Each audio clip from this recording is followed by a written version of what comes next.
Tafa Adéoyè tuntun Yorùbá ló ń bà mí lẹ́rù ẹnu tó fi sọ pàdé gún náà fi ń pàdé òtún gún máa o Sunday Ìgbòho Tafa Adéoyè tuntun Yorùbá ló ń bà mí lẹ́rù ẹnu tó fi sọ pàdé gún náà fi ń pàdé òtún gún máa o.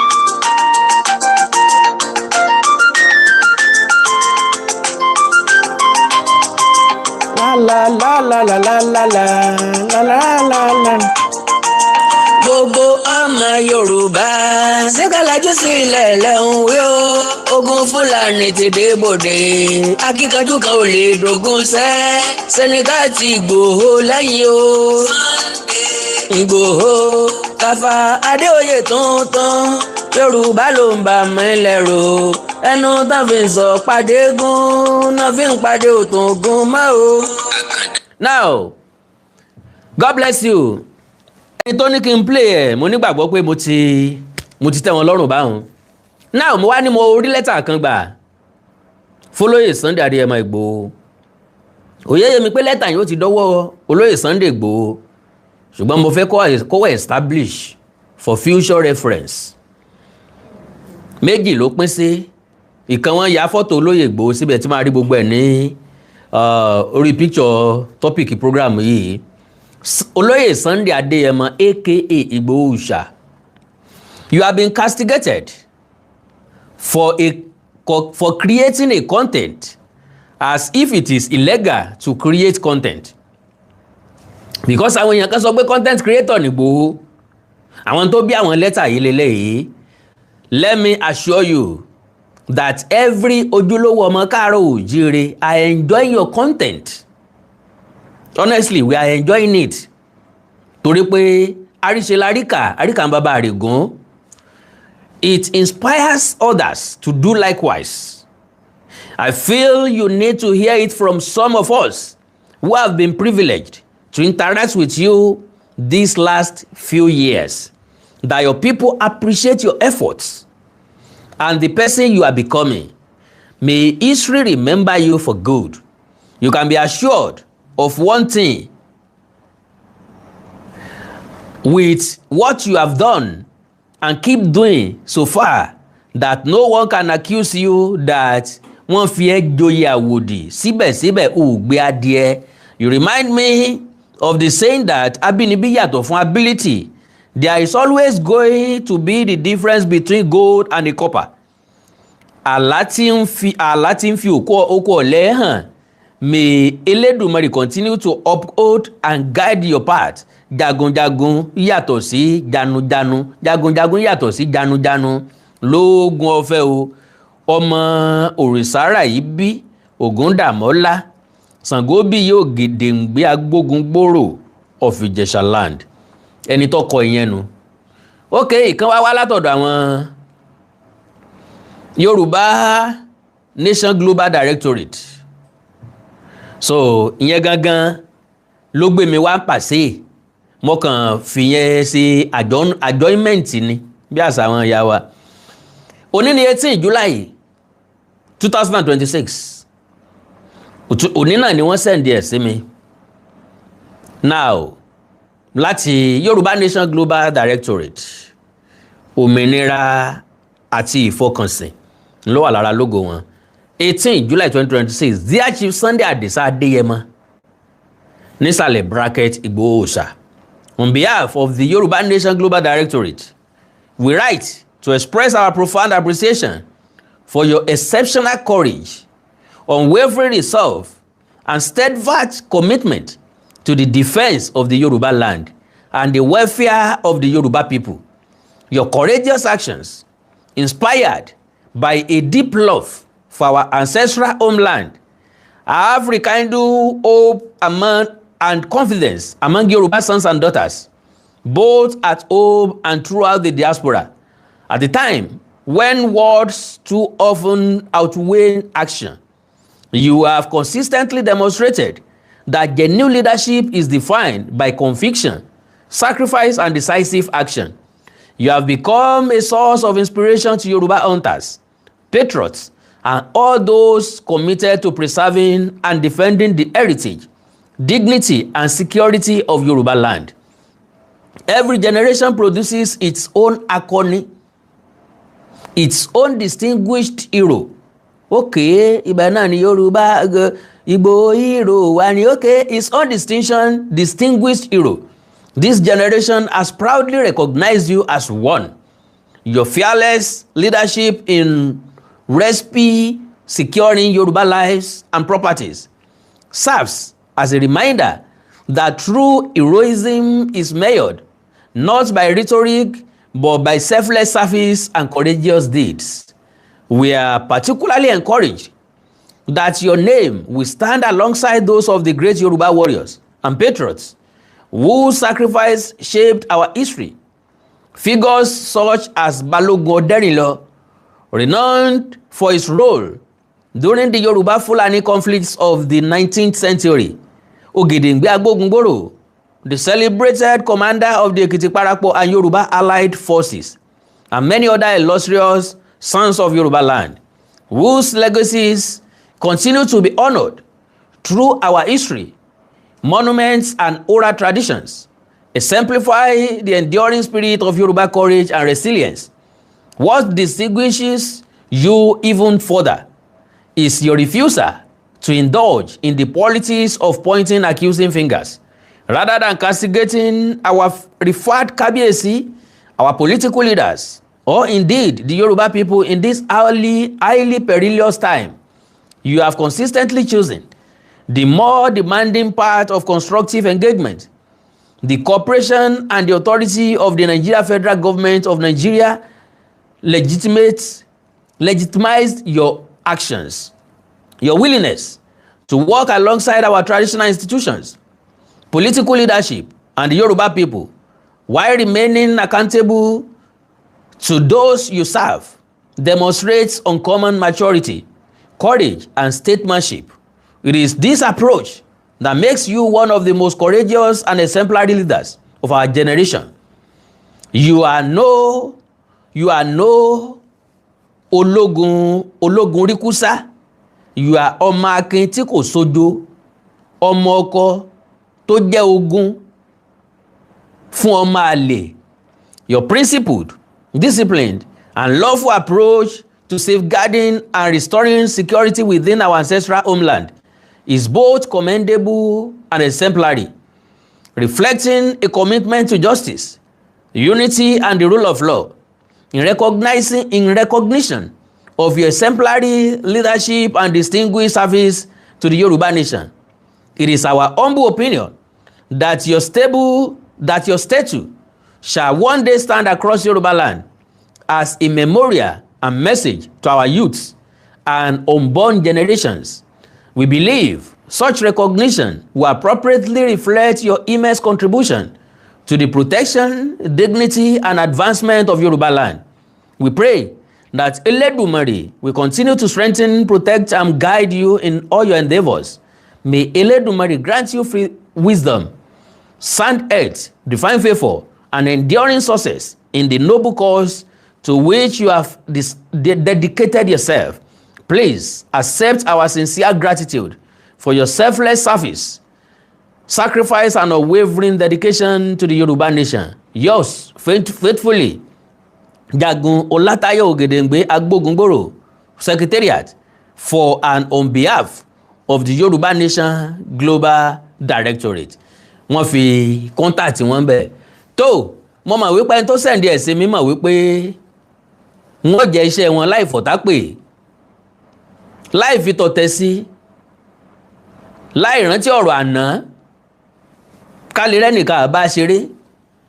So ìdí náà nu tèmi náà ò fi rí nírí pé mo tó tán mo mọ̀ tán tàbí èmi mo tó báyìí mo dà báyìí bí kì í bá sórí ọ̀fẹ́ àtọ́lá Ọlọ́run. So iṣẹ́ Yoruba Nation Global Directorate nù o. Now, having said that, fídíò kan jà rìnrìn lórí ìtàkùn ayélujára. Arábìnrin kan oníbẹ̀lẹ́nu bíi tẹyẹ báyìí, olórí burúkú àtòkò wá balẹ̀jẹ́ ọmọ ìrankíran kan báyìí. Bẹ́ẹ̀ mi ṣe rí mo mọ̀ pé kò lè lọ́kọ ńlé àkọ́kọ́ nu. kò lè lásọrí lórí ìkọ́ ẹlẹ́ẹ̀kejì nu. Ẹlẹ́ẹ̀kẹta wá ni pé ẹ ń bá ti rí ó ti mọ̀ páyé rẹ̀ ti bàjẹ́. Irú wọn là á pè lẹ́ni títí ẹ ti jóná kò ní kó ná mọ́ ti wá. Lọ́kàn rẹ̀ ó rò pé òun fẹ́ kó ná mọ́ ti olóyè Sunday Adéyẹmọ Àdìsá ọmọ Aládìkún. But unfortunately ikú tí ó pàjá ni fámú. Ńgbà wọn ni ó lọ mẹ́kùn wá láàyè kó wá fi borí. Because jẹ́jẹ́ Ìgbòho ni Ìgbòho ń ṣe tiẹ̀. Ẹni ara kan ní jíjú awo. Ẹni tí bá wọn ní ìyá mi á ní bí wọ́n bá fọ̀lẹ́ lọ tàbí tí wọ́n bá pè ọ́ lọ́mọ àlè jẹ́wọ́ ọmọ ọkọ. To the best of my understanding gbogbo àwọn tí wọ́n jánu yìí bó bá jẹ́ pé lóòótọ́ wọn lágbára kí wọ́n ń sọ nínú gbó. Ẹjá gbọ́rọ̀ lẹ́nu woman yìí. Ọ̀pọ̀lọpọ̀ àwọn èèyàn ló ti sẹ́ndì ẹ̀ sí mi bí ọjọ́ bíi mélòó kan sẹ́yìn wọ́n lọ yẹ kó lóye Sunday Adéyẹmọ Ìgbòho sù ẹ̀ sí kóòtù torí àwọn ọ̀rọ̀ tó sọ jáde ń bẹ̀. Mo wá ní Ìgbòho ká gbogbo àwọn nǹkan bẹ́ẹ̀ yẹn sí. Ìgbòho máa rí nírí pé oúnjẹ nu ara ẹ̀ ń yà ni. Lóòótọ́ a lè ráwọn ẹgbẹ́ ajìjàǹgbara tó yẹ kó take a up. Ǹṣe pé ká dúró de Ìgbòho nìkan. Woman yìí gbójú ẹ̀ síta nítorí lọ́bẹ̀ tí wàrú ọwọ́ ẹni tó rán olóyè Sunday Adéyẹmọ Ìgbòho níṣẹ́ dé tòrutòru lójú ẹ̀ rí tó fi ń sọ níta gbangba bẹ́ẹ̀ tó fèsì fóònù. Excuse me, tó fèsì fóònù tó lanu pọ̀ngàlà bí ajágbẹran lẹ́bu tó jẹ́ pé ìdọ̀tí ní jáde lẹ́nu ẹ̀ kì í sọ̀rọ̀. Because bóun náà ṣe wáyé nìsín ó náà máa láwọn ọmọ àwọn ọmọ rẹ̀ sì ń wòran báyìí ayé rẹ̀ sì ń polúkúrú musu báyìí. Ṣé táwọn ọmọ ẹ̀ náà bá gbọ́ nǹkan tó ń sọ síta kò lè lọ́kọ ńlé tó bá lọ́kọ yóò kọ́kọ́ béèrè lọ́wọ́ ọkọ ẹ̀ ṣé wọ́n ní wá ṣe nǹkan kan báyìí ṣé kí n ṣe. Bó lórí burúkú ẹ̀ ṣe wà nísìn ẹnìkan kan lè déédéé gbé fóònù sí wájú tàbí ara wọn náà ni ó sì lè já wọn tí wọ́n fún ní 5,000 naira pé kóró ń rò fọ́ ní ọjọ́ mọ nǹkan tí ń sọ mọ́. Ẹjá gbọ́rọ̀ burúkú lẹ́nu ẹyẹ kẹ́ má bàa rò pé àjọ òun làwí kò dá adẹ́n tí ń bùyàn báyìí àtọ́jú ẹ̀ pamọ́ ni. Gbàtẹ́mi mọ Sunday Igboho nílùú Ìbàdàn assassin ni o. Ṣé ń gbọ́ ìgbà tó mọ Sunday Igboho nílùú Ìbàdàn ajachin ni o. Ẹ̀ ń gbọ́rọ̀ burúkú lẹ́nu ẹyẹ tó bá wà establish kò tí ì sí tó pọ̀ jù ń bẹ̀. Fún lówó kó lọ pààyàn ni. Wọ́n máa ń fún lówó pé kó lọ pààyàn ni. Ẹ mọ bá nóòtì ẹ o. Ó yẹ kó ṣàlàyé àwọn tó ń fún Ìgbòho lówó kó lọ bá pààyàn. Àwọn èèyàn tí wọ́n ti pa lójú ẹ ó yẹ kó ṣí ní sísẹ̀ntẹ̀lé fún wa. Ọlọ́run lọ sóko òun lọ ṣiṣẹ́ kan for 5 hours nǹkan kò fẹ́ lọ síbẹ̀. Kò lọ síbi ọ̀dọ̀ àwọn bandits o ẹgbẹ̀gbẹ́ oko tó wà ní Ìbàdàn níbi àdúgbò ẹ̀ ibẹ̀ ló lọ o. Ẹ máa gbọ́ lórí burúkú. Ó ní Ìgbòho ó lọ sínú oko kò lọ sínú igbó. Ẹgbẹ̀gbẹ́ oko tó wà ní Ìbàdàn ńlọ everybody mọ̀. Oyún inú mọ̀ àṣẹ ìdí mọ̀. Ẹnìkan kò lè ṣẹ̀ṣẹ̀ sọ pé báyìí ni Ìgbòho ṣe rìn. Bí tí ń bí èmi nù ni pé kí ló bí gbogbo eléyìí. Loyalty sí Ìbà Gani Adams náà ni. Èmi ò rò pé Gani Adams ló rán ilé iṣẹ́ mi ò lè ever establish ẹ̀ bẹ́ẹ̀ pé Gani Adams ló rán iṣẹ́. Lọ́kàn wọn wọ́n bìlì pa wọn ń gbèjà Gani Adams. Kódà gan-an níbi tí mo rí dé ọmọ Fúlàní kan jẹ́ kó yẹ pé tó bá ti bí dáa ó máa fún ní owó mọ́tò tí ó bá lówó mọ́tò kó máa bọ̀ wá bá wọn àwọn ò ní pa àwọn máa ná lálùkì ni pé olórí burúkú ni ó ń fẹnu já wáyà ni Sunday Igboho ò lè ṣiṣẹ́ kankan ẹ̀rọ lẹ̀ o orúkọ mi ni Kẹ́hìndé Díyàolú mo jẹ́. Ó lóun jẹ́ Kẹ́hìndé Díyàolú o ẹ mọ̀ bá nóòtì ẹ o. Ìyá Oòduà abúlé Ẹ̀gbá. Wọ́n jẹ́ Ìyá Oòduà abúlé Ẹ̀gbá kò tún lè dábúlé Ẹ̀gbá gan gbé dáadáa abúlé Ẹ̀gbá. Ìgbà Gani Adams. Abúlé Ẹ̀gbá Ìgbà Gani Adams. Ok bó bá jẹ́ Ìyá Oòduà wọ́n jẹ́ àwọn ọmọ gbé gẹ́gẹ́ bí abiyamọ tó pe rẹ̀ ní Ìyá Oòduà èyí ṣe bọ́nú gbó kó o lu agbára tẹ́ ẹ ní láti lọ́ọ́ fi gba àwọn ọmọ yẹn padà tàbí láti ẹ̀ fi gbìyànjú díẹ̀.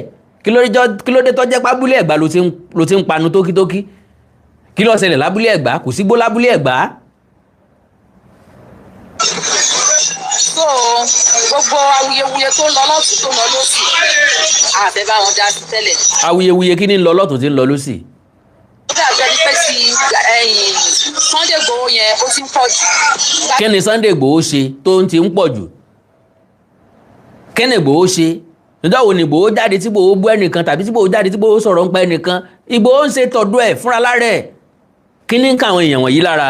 ìmọ̀ Sunday Igboho nílùú Ìbàdàn assassin ni o wọ́n máa fún lówó kó lọ pààyàn ni ìgbà tó lọ sóko ó lọ ṣiṣẹ́ kan for 5 hours nǹkan kò fẹ́ lọ síbẹ̀ kò lọ síbi ọ̀dọ̀ àwọn bandits o ẹgbẹgbẹ́ oko tó wà ní Ìbàdàn níbi àdúgbò ẹ̀ ibẹ̀ ló lọ o kódà gan níbi tí mo rí dé ọmọ Fúlàní kọjá kọyẹ pé tó bá ti bí dáa ó máa fún ní owó mọ́tò tí ó bá lówó mọ́tò kó máa bọ̀ wá bá wọn àwọn ò ní pa àwọn máa ná lálùkì ni pé olórí burúkú ni ó ń fẹ́ ní jáwáyà ni Sunday Igboho ò lè ṣiṣẹ́ kankan ó fẹ́ ní náà fẹ́ ní followers nǹkan tó ń ṣe bíbá Gani Adams Oòduà bàbá tiwa ni jagunjagun ni wọ́n jagunjagun wọn ń ṣe illiterate.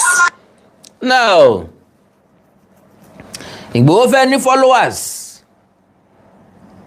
point of correction Ìgbòho ní followers tẹ́lẹ̀tẹ́lẹ̀ Ìbá Gani Adams bàbá tí ń ní jagunjagun ni wọ́n ṣùgbọ́n wọ́n kó léńjọ́ ogun dé jagunjagun ni wọ́n bọ́ta àrí wọn ẹni abájẹ́ làwa mọ̀mọ́ lólóore ẹni tá a bá rí ńlá rí ẹni tá a rí àmọ́ àrí. Because illiterate ni Sunday Igboho. Illiterate ni Sunday Igboho. According to this òpònú ayírádà ewúrẹ́ sojú bẹ́lẹ́kẹ́ ọmọ ìrankíran ilé onípàrágà kan ni lóòótọ́ kò yẹ ká dá lóhùn ṣùgbọ́n yẹ ká kì í lóríkì ọ̀rọ̀ tó sọ yẹn amaze mi kí náà ń pè ní illiterate kí làwọn èèyàn kan ń pè ní illiterate kí lẹ̀yin kan ń pè ní illiterate bó ṣe yé mi sí majority believe pé ẹni tí ò lọ sílé ìwé ni wọ́n ń pè ní illiterate no ẹni tí ò kàwé tí ò ka ọpọlọ ní illiterate because ọpọlọ ju ìwé lọ ń gbà mí sorry to say odò láyé Àrẹ̀mú mo kọ́gbọ́n orí mi bẹ́mi náà máa wé o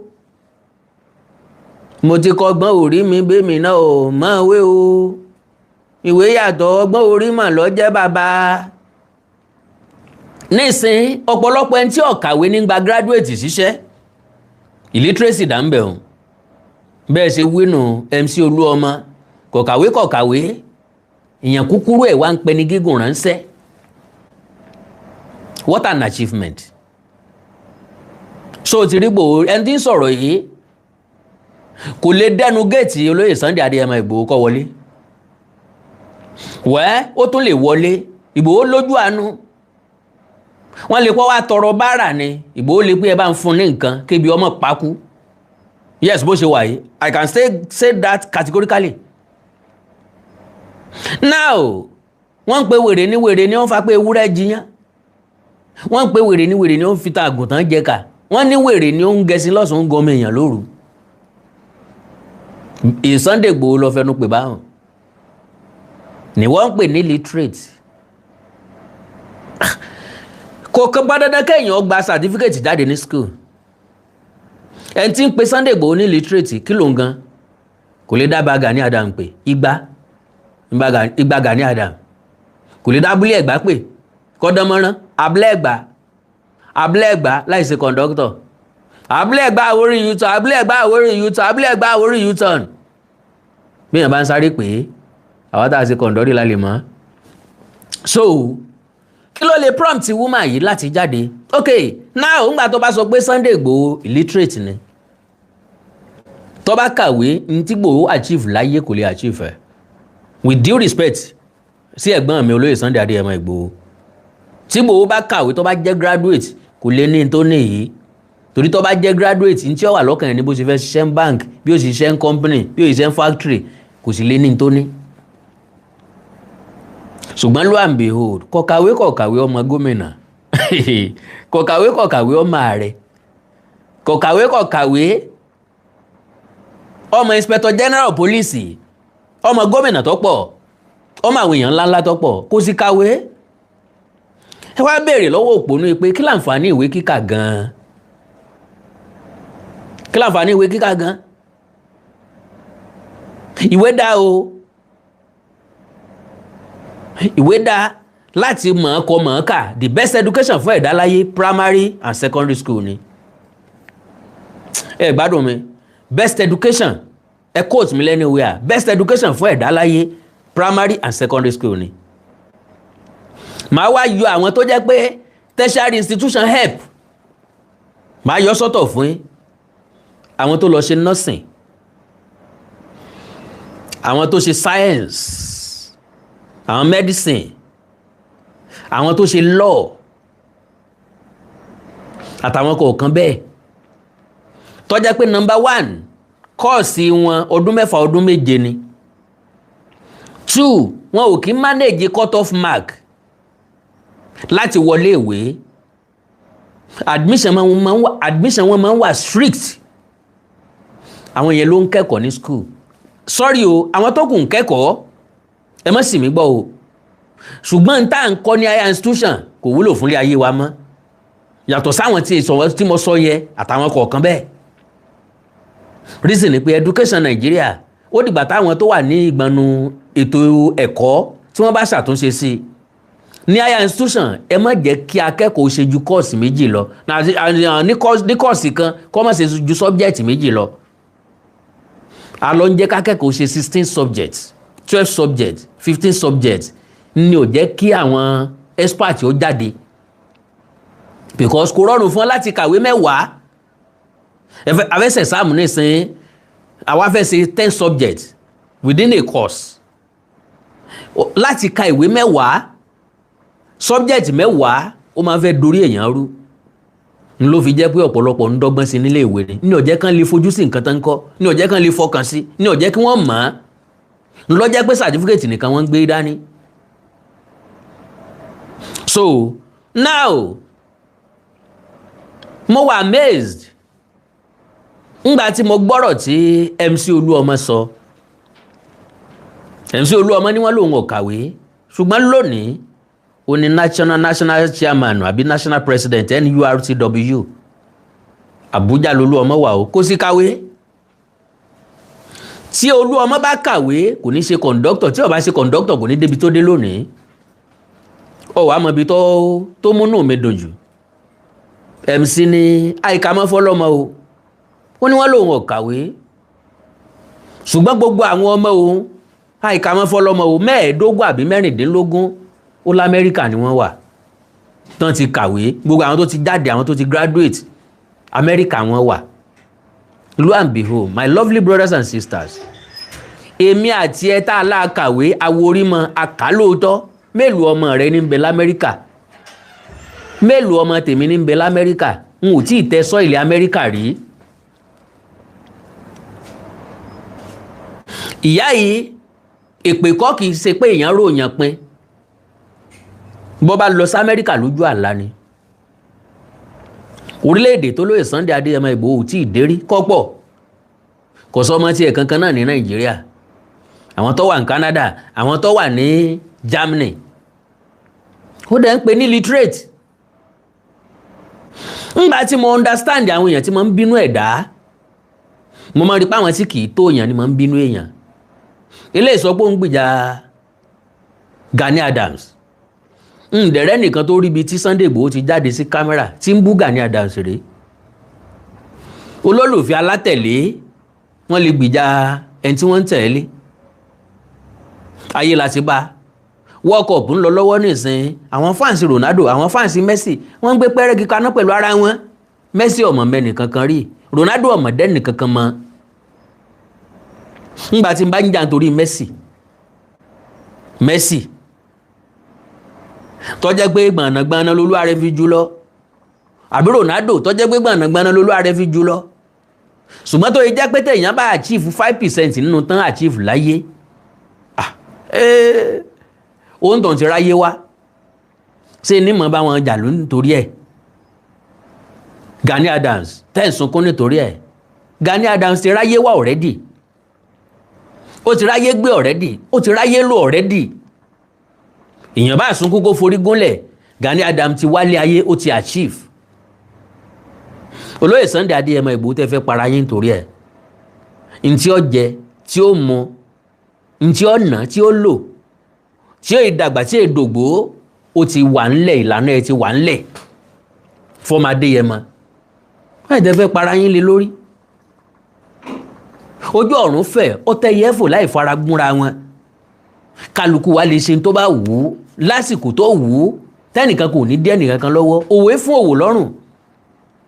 Ṣé rí kọ́ńtẹ́ǹtì tẹ́ nígbò ó ń kírètì ń àwa láìkí ẹ̀ because content creator làwa náà àwa enjoy content bó ṣe ń create content yẹn ó múnú wá dùn ó mórí wa yá ó mórí wa wú àwa náà fẹ́ dàbí tiẹ̀ yóò wá ká especially me ìmọ̀ ń wù mí gbé ẹni pé kàn sọ fún mi tán bá ń lọ kémi náà tẹ̀lé wọn kájọ lọ create content ń bẹ̀. So ẹni tó bá tó náà bá dẹ̀ ní grace láti create content ẹ jẹ́ ó create ẹ̀ kálukú wa ló ní fóònù tó lè fèsì ẹ̀ kálukú wa ló lè gbé fóònù lábúrò àtàbọ̀ mi ẹ̀kan lọ́wọ́ ẹ máa rìkọ́ọ̀dù mi mò ń create content náà nìyẹn kìkìdá olórí burúkú gbogbo. Gbogbo ẹnu tó ń jà yẹn ẹnu lásán ló ń jà nítorí pé kó lè bá di followers kó lè bá máa fi owó kó bá gbowó sáfù ara ẹ̀ ni. Èèlò náà ti gbà lọ́wọ́ ọ̀ràn babaláwo kú babẹ̀ báyìí nìsín owó kí nìbò ń gbà owó ta nìbò ti sunkún owó dé. Èèlò nìbò ti wá béèrè èèlò nìbò ti béèrè lọ́wọ́ baba ńlá kú babẹ̀ owó kí náà fẹ́ gbà because kò yé mi tí ẹ̀ mọ̀ túmọ̀ rárá mi mọ̀ tó jẹ́ tó dé tí lára ìfipọ̀ tó bẹ́ẹ̀ bẹ́ẹ̀ sì ni ó gbọ́dọ̀ wá bẹ́ẹ̀ ẹni tí ó bá ti lógo ni kì í lógun ẹni bá ti lógo ogun gbọ́dọ̀ wà so mọ bí tán ti ṣèpàdé tán ti kóra wọn jọ o. Sunday Igboho kò lè ṣe nǹkan kan ẹlẹ́nu ni bọ̀ tó ń ṣe mẹ́wàá ó ń ṣe mẹ́wàá.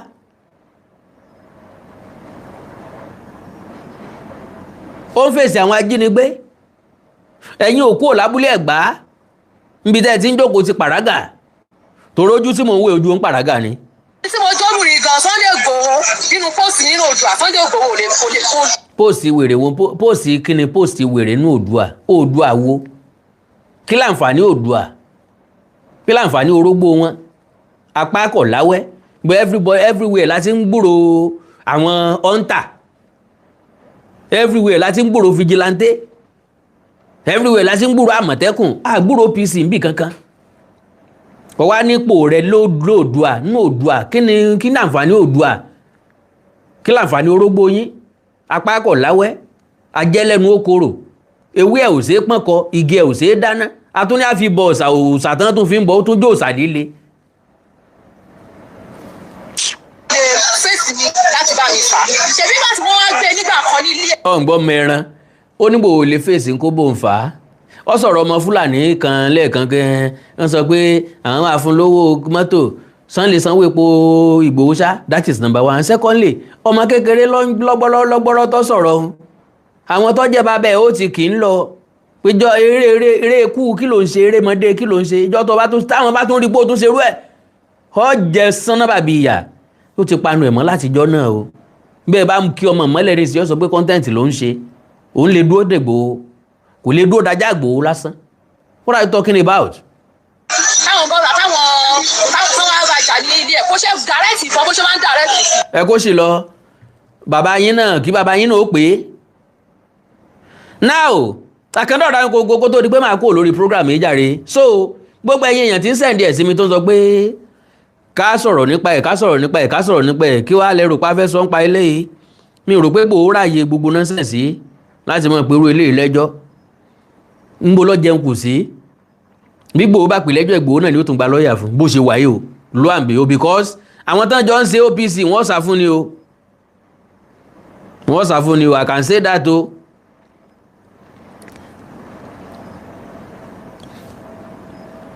Kí mo ní wọ́n ṣe wọ́n sá lọ fún wọn ní bá dá ṣíṣì so now ọ̀pọ̀lọpọ̀ ẹ̀yin tẹ́ ń send message sí mi pé ẹ fẹ́ bá àyàn sọ̀rọ̀ ní nkí àgbò yeah especially ńgbà tá gbé drone lọ àwọn èèyàn kan bá mi sọ̀rọ̀ ní message mo dẹ̀ sọ fún ọ ní nọ́mbà ṣínà ìyẹn Mr Wisdom mo fún ọ nọ́mbà ẹ̀ so mo nígbàgbọ́ pé a tún lè ráwọn èèyàn míì táwọn náà ní interest because àlàyé tí mo ṣe nípa drone yẹn ẹ má bínú o Ìgbòho ọ̀ràn mi ń ṣe o iṣẹ́ àdájẹ́ tèmi ni o ìgbà tí mo ṣàlàyé drone yẹn eléyìí tí ìgbìyànjú rà ó tún ní senior yẹn wọ́n ṣàlàyé àwọn iṣẹ́ bó bá ó lè rí èèyàn tó wà nínú ilé yóò sọ yé àwọn èèyàn tó wà ńbẹ̀ ní tó wà lára wọn tán gbé dání bóyá wọ́n ní nǹkan ìjà olóró lára yóò ṣàlàyé yóò gbé jáde ẹ máa rí clean and clear ẹ̀ẹ́dẹ̀ nígbòhùn ẹ̀ wọ́n ní $10,000 ni wọ́n ń tà á l'Amẹ́ríkà so ìyẹn gangan ni wọ́n máa ń lò fáwọn tẹ́rọ̀ so ṣùgbọ́n ilé tí agbára gbìyànjú ká náà ni gbìyànjú ṣe ń wo ó wá wù ẹ̀yin náà ẹ fẹ́ bá Ṣínà sọ̀rọ̀ ìyẹn Mr Wisdom nọ́mbà rẹ̀ lélẹ́yìí nọ́mbà Mr Wisdom ní ilé yìí Ìgbòho ṣá o béèrè nǹkan kan lọ́wọ́ ẹnìkankan Ìgbòho ṣá o dẹ̀rẹ́ mi níṣẹ́ wọn ò sì rẹ́ nìkankan ń ṣẹ́ kẹ́nìkan kọ́ dẹ̀ mọ́sẹ̀ kówó jọ lórúkọ Ìgbòho ṣá lẹ́niwíà Ìgbòho ní interest but èmi ń sọ torí àwọn èèyàn kọ̀ọ̀kan tí ń test wa tí ń béèrè lọ́wọ́ wa bẹ́ẹ̀ bá ní interest o bọ́yá yìí náà fẹ́ ra drone o ẹni nǹkan tẹ́ fẹ́ fi kún ìrù ẹkùn lọ́wọ́ ìrù ẹkùn ni Sunday Ìgbòho ibi ọ̀pá kò sì sunkún oúnjẹ sẹ́nìkankan ẹ pè Mr Wisdom sórí nọ́mbà yìí +234 706 714 6610 Mr Wisdom ni ó gbé àbúrò Sunday Ìgbòho gangan ni kì í jìnnà sí Sunday Ìgbòho àbúrò mi dáadáa ni kò ní fi kan pé méjì kò ní fi gbá kan bọ̀ kan nú gbogbo ń tẹ́ ẹ bá sọ ni ó ṣàlàyé fún Ìgbòho tóótó kò ní ṣàparùtù lẹ́ẹ̀kan sí +234 706 714 6610 +234 706 714 6610 nọ́mbà tẹ́lẹ̀ pé Mr Wisdom sínú akandọ́rọ̀ ayíkóńkó àjàwọ̀ ara ayíkóńkó aṣọ lójú ọlọ́rọ̀ bọ́lọ́rọ̀ bá gbọ́kùn bàbá alábàbọ̀ ọlọ́rọ̀ ṣe ẹjẹ́ mọ́ fèrè ṣe lọ gbogbo ẹ̀yin tẹ́ fún mi ní gift pátápátá ẹ̀ ní mọ̀ bànújẹ́ ẹ̀ ní mọ̀ṣẹ́ ẹ̀ ní mọ̀ bójú ọmọ lágbára ọlọ́run alágbèdá ò ní gbé yín o iṣẹ́ yín ò ní dìṣẹ́ lágbára ọlọ́run ẹ mọ̀ rí náà ẹ mọ̀ rí lò nígbà gbogbo ẹ ní nà kàn tán kẹ́ tó rí kan mo mọ rírì yín mo appreciate yín gan gidi ni o ju bẹ́ẹ̀ ṣe máa ní lérò lọ torí mo mọ̀ páwọn èèyàn mo ti rí níbí páwọn èèyàn ra gift fún mi ẹ̀yin náà lè ra gift fún mi bẹ́ẹ̀ tí ẹ ra sticker tẹ bá ti rí kí ló dé so níbi ọwọ́ ọ̀tún yín bí tẹ́ tí ń wò mí yẹ ẹ máa rí $sign bẹ̀ ẹ máa rí gift ńbẹ̀ ẹ máa rí logo àbí icon gift níbẹ̀ kò sẹ́ni tí ọ̀dà mọ̀ tẹ́ bá ti click lórí ẹ̀ yóò gbé lọ síbi táwọn gift yẹn wà bí sticker náà ni wọ́n ṣe ṣe èyí olówó pọ́kú mbẹ́mbẹ́ ẹ̀ẹ́kàn fi support mi náà ni tàbá ẹkú sẹ́ni mórí iṣẹ́ yá àánú Olódùmarè ní fi sílẹ̀ o. so n rò pé mo rí àwọn èèyàn tó ra gift fún mi oríṣiríṣi ní àwọn gift yẹn wọ́n ti ẹ̀ fi ṣe wọ́n fi ṣàwọn fàwọn kan ṣe bọ́ọ̀lù pẹ̀lú logo wọn Argentina, France, Spain, England, World Cup, soccer trophy, red card, pack the bus. Eléyìí tán kàn kọ ní èdè Lárúbáwá náà wà ń bẹ̀. Eléyìí fortune cookie. Eléyìí wọ́n kàn kọ 100 sí. Eléyìí finger art. Eléyìí star. Eléyìí shopping cart. Eléyìí UAE salute. Eléyìí lantern cook àbí ilé MC chop eléyìí sparkles àti bẹ́ẹ̀ bẹ́ẹ̀ lọ ọ̀pọ̀ gan ẹ̀ lè débẹ̀ kẹ́ sọ pé ìrírà eléyìí seaside eléyìí racing game ó rà nípa àwọn yẹn lọ wọ́n dáadáa so ẹ̀yin náà ẹ wọ bẹ̀ kẹ́ ra send gift sí mi ẹ sáà mọ̀ bọ́n ṣe ń ṣe ní orí TikTok bẹ́ẹ̀ náà ló ṣe wà ń bí báyìí náà God bless you ibi òní báyìí ìbànújẹ́ òní kàn yín àtàwọn àtẹ̀yìn kájọ fà ìkúdẹ́gbẹ̀rẹ̀ I love you all orun ayọ̀ lásùn o ẹ like follow page mi lórí Facebook Awikonko television àti Awikonko TV ẹ subscribe sí YouTube channel mi Awikonko TV àti Onídèmọdè TV fónídèmọdè game show ẹni nǹkan pàtàkì tẹ́ fẹ́ kájọ sọ ẹjá sọ lórí WhatsApp +234 904 851 9362 +234 904 851 9362 èdè àti àṣà ilẹ̀ káàró jire bí òní wọmi o orílẹ̀-èdè ilẹ̀ káàró jire ní dàrú ìlú ẹnì kọ̀ọ̀kan wa yóò tòrò mẹ́nẹ́mẹ́nẹ́ àjùwàṣe o ó dàárọ̀ o òun ẹ̀ lásán I love you all bye bye. Bá o.